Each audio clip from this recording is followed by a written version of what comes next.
نحمده ونصلي على رسوله الكريم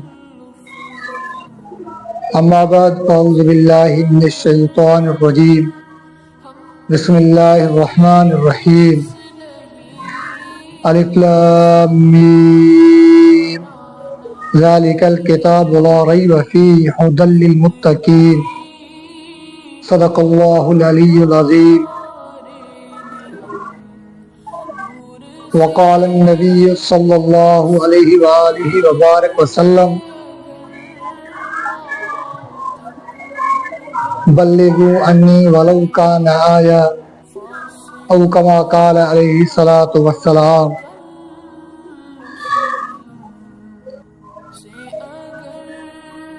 میرے عزیز دوستو بھائیوں،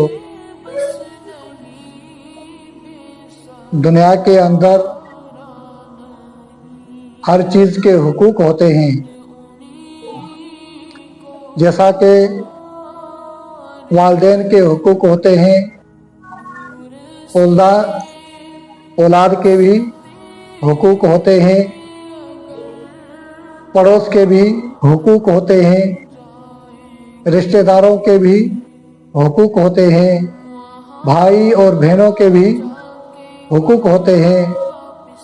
آپ اس طرح کہہ سکتے ہیں کہ جیسا کہ حقوق اللہ اور حقوق العباد ہوتے ہیں، اسی طرح اللہ جل جلالہ نے جو قرآن مجید عظیم الشان حضرت محمد مصطفیٰ صلی اللہ علیہ وآلہ وبارک وسلم کا زندہ معجزہ ہے، وہ قرآن جس کو اللہ نے حضرت محمد مصطفیٰ صلی اللہ علیہ وآلہ وبارک وسلم پر اتارا، جبرائیل کے واسطے سے 23 سال کی مدت میں تدریجاً بتدریجاً لوح محفوظ سے دنیا کے آسمان تک ایک ہی رات میں اتارا گیا قرآن مجید، لیلۃ القدر والی رات میں، اور دنیا کے آسمان سے نبی اکرم صلی اللہ علیہ وآلہ وبارک وسلم پر 23 سال کی مدت میں یہ قرآن مجید نازل کیا گیا، تدریجاً بتدریجاً۔ یہ قرآن مجید جس کی وجہ سے تم اور میں ہوں، اس قرآن مجید کے بھی حقوق ہوتے ہیں۔ میں نے پہلے بھی کہا، جس طرح حقوق اللہ ہوتے ہیں، جس طرح حقوق العباد ہوتے ہیں، بالکل اسی طرح حقوق القرآن بھی ہیں، قرآن کے حقوق بھی ہیں۔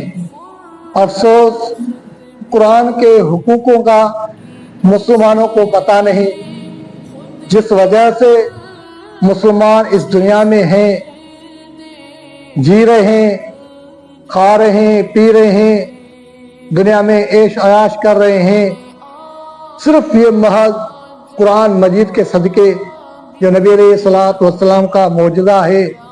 آج ہم مسلمانوں کو ان کے حقوق کا بھی پتہ نہیں ہے کہ قرآن مجید کے کتنے حقوق ہیں، کون سے حقوق ہیں۔